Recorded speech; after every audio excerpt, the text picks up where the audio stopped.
Now, the spoiler alert at the beginning is I don't think New York State is the gold standard in this regard, but we should be. I think everyone understands we should be, and the question, of course, is, well, why not?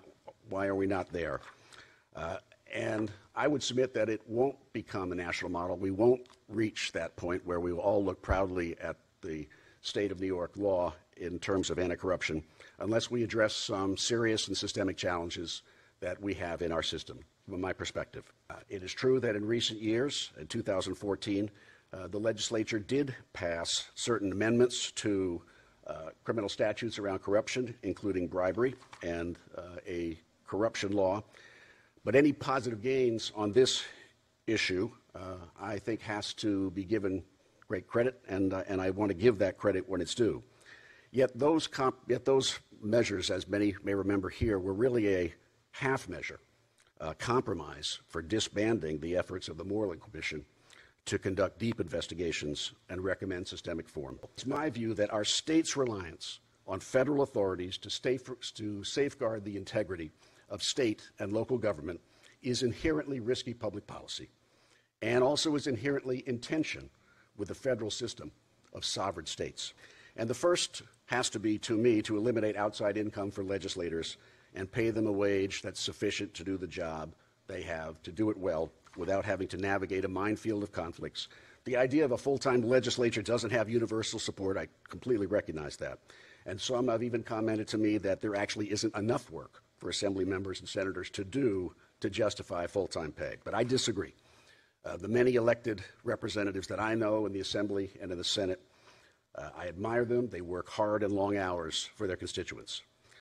Rather sweeping proposals gathered the unanimous support of all 62 district attorneys statewide. If you look at the appendix, there's an 8-page letter, which is 8 pages because 6 of those pages are the signatures of the 62 district attorneys in New York State, who all agreed that this report, covering cybercrime to political corruption, really should be taken seriously.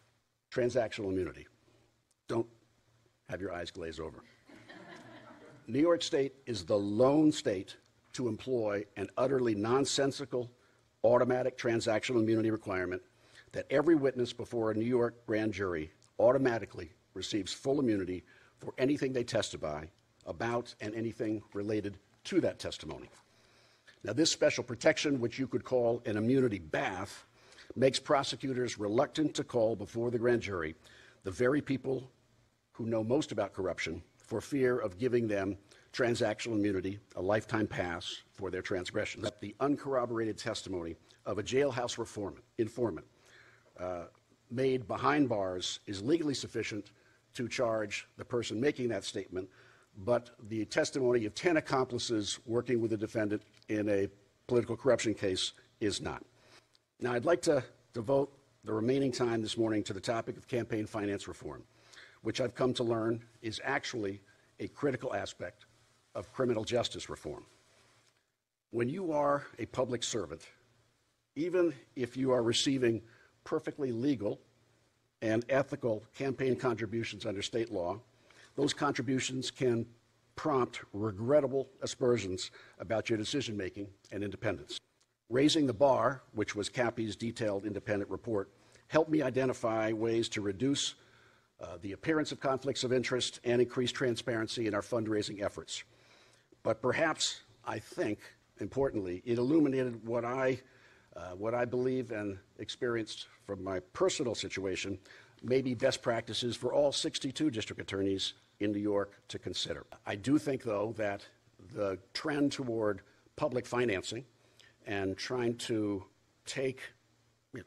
even out and to be more transparent about the whole process, I think that's the trend that I think is worth pursuing.